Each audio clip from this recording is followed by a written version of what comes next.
روحها يقديشو حضلو شريرو آمين. Oui, on est assyrien. Ouais, Ouais. parce que, Ah, la dénomination assyro-chaldien, c'était en fait pour réunir en fait toutes les communautés. Bien sûr, les montagnes et tout ce qui est tout ce qui est resté intact. Ouais, nous manque tout. Allez, à chaque fois, par exemple, dès qu'on ferme les yeux, souvent on est là-bas, on est voilà, dans ces souvenirs-là. C'est vrai qu'on n'oubliera jamais. Je veux dire, l'identité ethnique n'était pas trop à jour, en fait, parce que c'était interdit de s'identifier comme un peuple, identifier comme une communauté, ou est-ce qu'ils s'appelaient des millettes, mais comme peuple, tu peux pas, c'était, voilà. Parce que en tant que peuple, tu peux revendiquer tes droits, donc... Quand les armées étrangères, pour pas citer de nom, sont venues et pour dévaster le village, tuer les gens, je me mets en tête d'aller voir le village de mes parents. Le village de mes parents s'appelle Kfarze. Kfarze, en kurde ancien, ou en tout cas dans la langue avec laquelle on mettait le nom des villages de l'époque là-bas, ça veut dire Kefir, c'est la pierre. Zé, c'est or. C'est le village de la pierre d'or. C'est la maison où ils vivent, c'est assez rudimentaire. Je t'enverrai les photos, ça c'est ma famille de là-bas, tu vois. ouais. Tu vois, les conditions de vie, pour moi, c'est proche de l'Afrique. Et cette femme, elle est décédée aujourd'hui. Tu vois, c'est les photos de l'époque. Je retrouve cela, c'est ma famille. En fait, cette femme, c'est une erguenne. C'est la moto qu'on achète là-bas, tu vois, avec le petit cousin.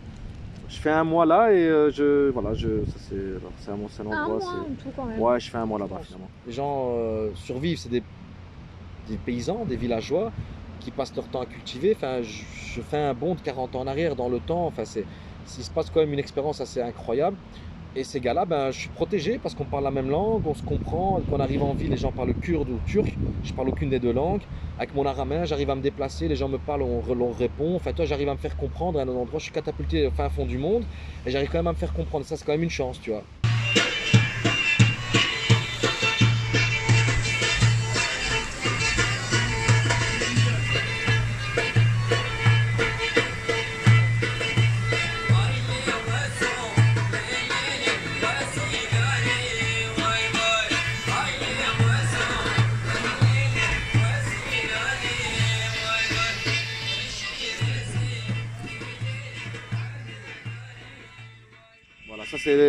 Ça fait partie des trucs de mes parents de l'époque. Ben, ils me racontaient, à l'époque, ne me vois pas comme ça, j'étais fort.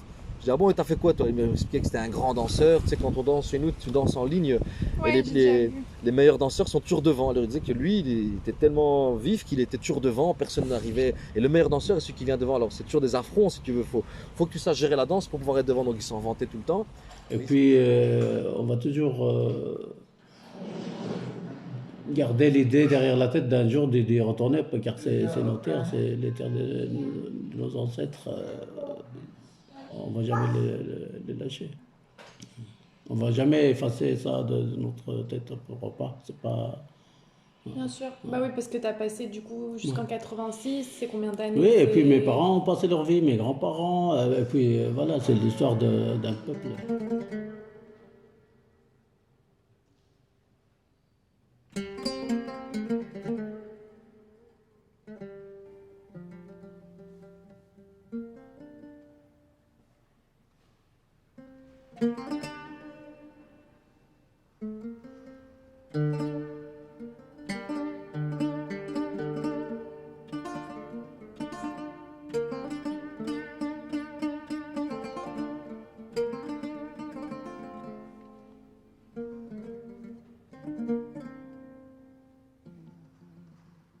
J'ai essayé juste de dessiner ma maison l'autre fois, de là-bas par mémoire, tu vois, et je l'avais montré à mon père.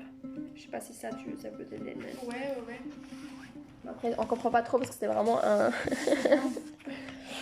Et du coup, la rue, et puis on rentrait ici, ça c'était notre cours, tu vois. C'est pas vraiment une cour centrale parce que de base, dans une architecture méditerranéenne, bah tout tourne autour, tu vois. Et tu rentres. Mais nous, on avait la cour. Et avant, tout était extérieur. Et c'est mon père qui a fermé ici. Et puis genre, ici, on avait notre petit jardin avec une piscine, et c'était le bureau de mon père. Et puis là, tu avais du coup la cour, les escaliers pour monter sur le toit, parce que c'était complètement une surface praticable, quoi. Puis là, tu rentrais dans la maison et on avait du coup la cuisine. Tout ça, c'était la cuisine. Et puis c'était le salon. Un deuxième salon. Une grande chambre avec 3 lits énormes. Mais à chaque fois, genre, je me rappelais, je me disais, attends, mais on a vécu là-dedans, c'est trop bizarre. Puis c'était la chambre de mon frère, la chambre de mes parents, et puis ici, on avait un escalier en mode colimaçon, et on avait la salle de bain en haut. Et puis on avait, du coup, en dessous de la salle de bain, parce que c'était un peu surélevé, on avait une sorte de mini-cave où on mettait des trucs. Et puis voilà, ici, il y avait un grand jardin, et c'était le parking. Et le trottoir où... c'était la vie, quoi. On s'installait toujours sur le trottoir pour jouer avec les amis, pour manger du vipas, jeter par terre. C'est un endroit de vie, quoi. Voilà. Ah, c'est chouette.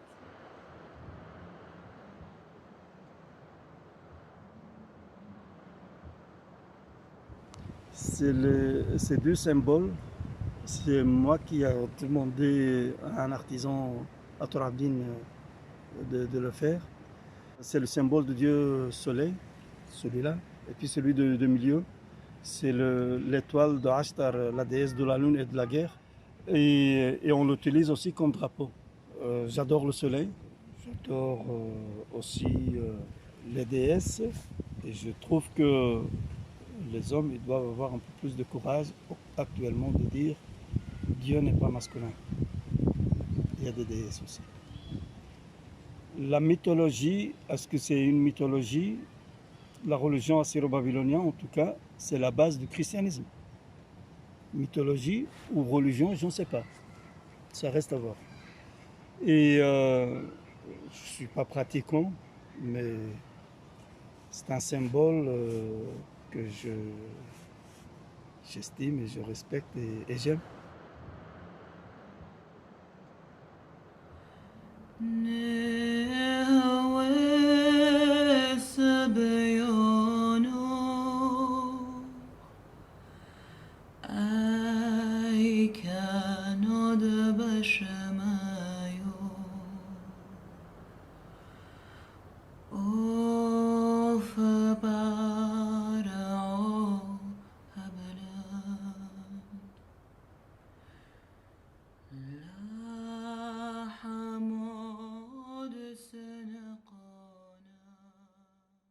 Dans le groupe, il y a même des gens qui vivent là-bas. Et ce qui est vraiment intriguant, c'est que de base, la communauté du coup s'est installée dans cette ville.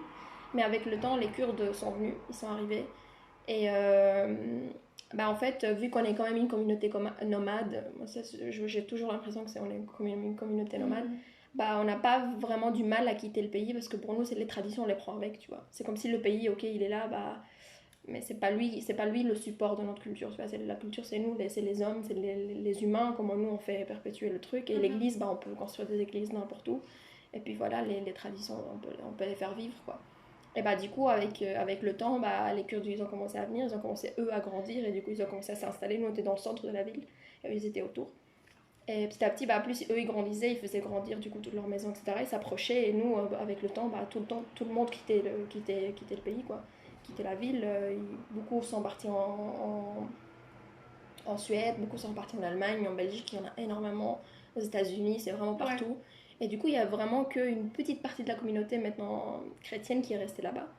Et pour eux, ils sont étrangers dans leur propre ville. Et du coup, eux-mêmes nous racontent des souvenirs de comme nous, on se rappelle de la vie. Ils disent c'est des souvenirs. C'est vrai que c'est des souvenirs parce que nous, on vit là et on ne vit plus de la même manière, tu vois. On se sent plus chez nous parce que notre communauté n'est plus là.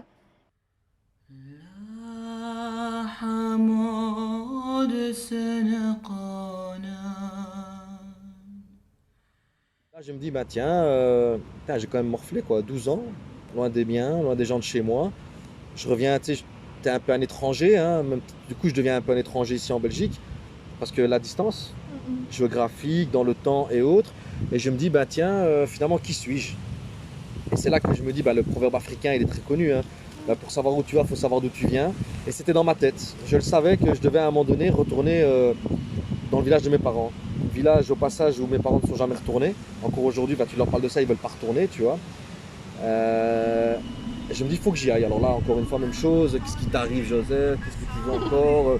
Du coup, moi, j'arrive là-bas à Kfarzé, au village de mes parents, et je demande après ce ce mur, mais en fait, on veut pas m'emmener parce qu'il est assez loin et il fait super chaud. Finalement, entre-temps, je me rends compte que le champ de mon oncle qui cultive pour des gens est vachement loin de là où il habite.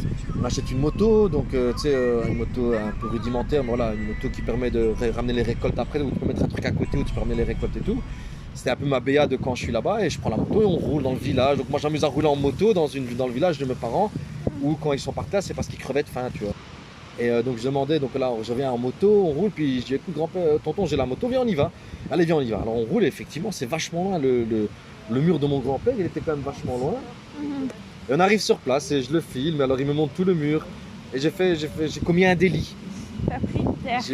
J'ai piqué quelques pierres de là-bas. Ah ouais. Alors je vais les disposer un peu où tu veux.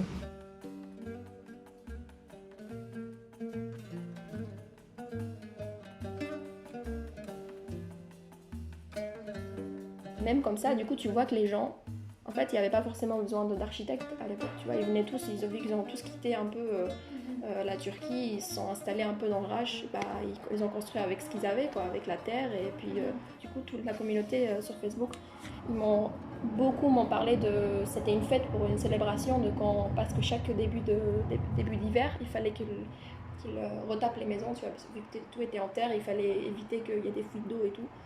Du coup c'était une fête quoi, tout le monde s'entraidait, ils commençaient vraiment de la rue, la première maison et puis ils faisaient la maison et puis ils passaient à la deuxième, troisième, ils la faisaient ils faisaient toutes les maisons une à côté de l'autre. Après la vue, la vie dans la rue par exemple, il y a la vie dans la rue, comment est-ce qu'on vivait la rue, parce que c'est différent tu vois, la rue n'était pas que aux voitures, il y avait vraiment, ça appartenait aux gens et puis il y avait énormément de fêtes, il y avait énormément de choses qui se vivaient dans la rue. T'avais même des arbres, des plantes symboliques, genre les feuilles de vigne. On a aussi un arbre, je sais pas comment ça s'appelle tout en arabe, mais je sais pas comment ça se dit en français. Et c'était vraiment ces arbres, c'était symbolique quoi, de la ville. On vient ici, on n'a jamais goûté les mêmes fruits que là-bas, tu vois. Et puis il y a plein les toitures, comment est-ce qu'on vivait les toits et tout. J'avais l'impression que je vivais dans l'histoire. Genre, ils me racontaient ça, je reconnaissais tout. Genre vraiment les maisons avec les craques et tout. Genre, même pas je me souvenais que les maisons étaient comme ça. Mais quand je l'ai lu, je me suis dit, ça m'a vraiment ouvert des portes dans mon imagination. Genre vraiment, je me suis imaginée dans la ville, je me suis dit, c'est vrai, c'était comme ça, tu vois.